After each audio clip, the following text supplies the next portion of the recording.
एक आंगन की लंबाई 15 मीटर और चौड़ाई 10 मीटर है। आंगन की फर्श पर 0.5 वर्ग मीटर के कितने पत्थर बिछाए जा सकते हैं?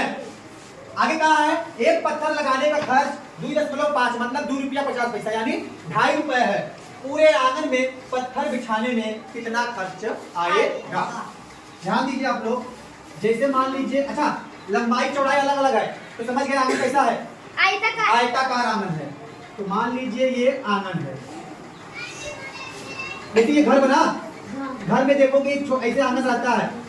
जो पहले घर बनता था, ध्यान दो, जिस घर में आंगन रहता है ऐसे रहता है ना, है कि नहीं? देखे हो ना, जिसके घर में पहले वाला जिसका घर है उसके घर में देखो कैसे आंगन बना रहता है ना।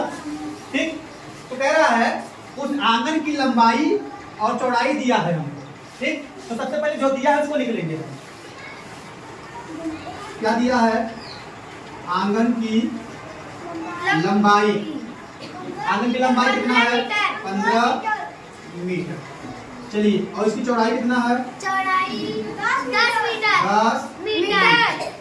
अब देखिए सबसे पहले हमको क्या ज्ञात करना है? आंगन का क्षेत्रफल। आंगन का क्षेत्रफल। तो सबसे पहले हम आंगन का क्षेत्रफल निकाल लेते हैं।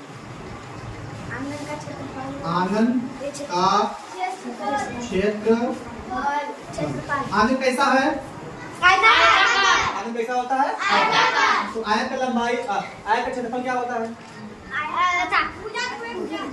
आयत का क्षेत्रफल भुजा गुणे भुजा होता है। लंबाई गुणे चौड़ाई। बताएं, अभी 4-5 सवाल लग गया। लंबाई गुणे चौड़ाई। आयत का क्षेत्रफल यानी आंगन का क्षेत्रफल होता है लंबाई गुणे चौड़ाई। चलिए, अब लंबाई 15 और चौड़ाई 10 बराबर 10 पचे 25 50 वर्ग सेंटीमीटर। ठीक। अब हमें आंगन का क्षेत्रफल पता चलेगा। पता चला? हाँ। अब देखिए यहाँ पे वर्ग मीटर लिखा है, इसका मतलब वर्ग ये मीटर के एक पत्थर का क्षेत्रफल है। मतलब एक पत्थर, जैसे देखिए यहाँ पे हमने एक पत्थर बिछा दिया, एक पत्थर तो कितना जगह गिर रहा है? इतना। और हमको पूरे आंगन में पत्थर बिछाने हैं, समझ रहे हो? चलिए, अब अगला जो दिया है उसको लिख लेते हैं। एक पत्थर का क्षेत्रफल, एक पत्थर का क्षेत्रफल कितना है? 5 वर्ग मीटर। ठीक। अब हमको क्या निकालना है? पत्थरों की संख्या। यही तो पूछा है। हाँ। एक पत्थर का क्षेत्रफल दिया है और आंगन का क्षेत्रफल हम निकाल लिए हैं। हाँ। तो हमसे क्या पूछा है? पत्थरों की संख्या। तो पत्थरों की संख्या पता है कैसे निकलता है? पत्थरों की संख्या बराबर आंगन का क्षेत्रफल बटे एक पत्थर का क्षेत्रफल। आंगन मतलब पूरे आंगन के क्षेत्रफल में हम लोग क्या करेंगे? एक पत्थर के क्षेत्रफल का भाग दे देंगे। एक पत्थर का क्षेत्रफल। ठीक, चलिए अब बताइए आंगन का क्षेत्रफल कितना निकाले हैं? 150। एक पत्थर का क्षेत्रफल कितना है? 0। अब कैसे हल होगा? इसको हल करने के लिए दशमलव हटाएंगे तो नीचे 0 आएगा, ये 0 ऊपर चला जाएगा क्योंकि ये नीचे है। तो मतलब 100, देखिए ये 100 हुआ, दशमलव नीचे 1, उसके बाद 2 अंक का 2 0, तो ये अब कहाँ चला जाएगा? ऊपर। इसका मतलब 150 गुणे 100 बटे 50 आया ना? अब काट दीजिए। 50 गुना 15 गुना 30 ये 0, 300 पत्थर। कितने पत्थर बिछाएंगे? अभी 50। पत्थरों की कुल संख्या लिख देंगे आप। 300। पत्थरों की कुल संख्या बराबर 300। कितने पत्थर लगेंगे? 300। संख्या निकालने के लिए हम लोग क्या करते हैं? पहले जहां बिछाना है पत्थर उसका क्षेत्रफल निकालेंगे और एक पत्थर का क्षेत्रफल दिया था उससे भाग देंगे तो पत्थरों की संख्या निकल जाएगी। हमने क्या किया?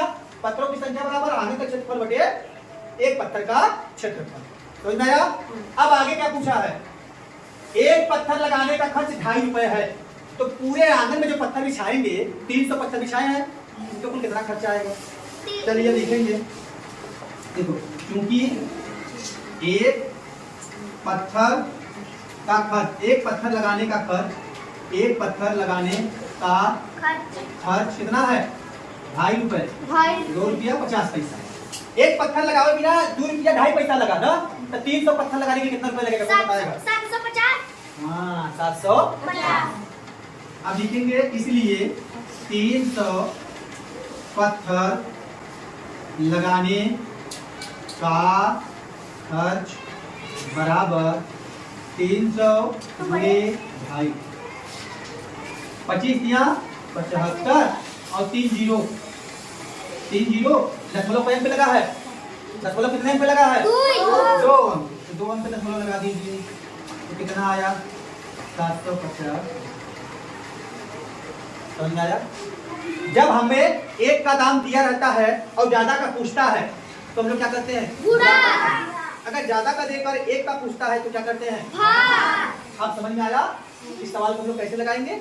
सबसे पहले कोई भी सवाल अगर ऐसा है, अब जैसे इसी रूम का निकालना है, टाइल्स लगा हुआ है, तो पहले हम लोग रूम की लंबाई और चौड़ाई ज्ञात कर लेंगे, फिर इसका क्षेत्रफल निकाल लेंगे। अब एक टाइल्स का लंबाई चौड़ाई नाप लेंगे, एक टाइल्स का क्षेत्रफल पता करेंगे और रूम का क्षेत्रफल पता करेंगे। उसके बाद आपको पता चल जाएगा कि यहाँ पे कितना टाइल्स बिछाया गया। और एक टाइल्स का खर्चा अगर तुम्हें पता है तो तुम जितना टाइल्स है सभी का खर्चा निकाल सकते हो। समझ में आया?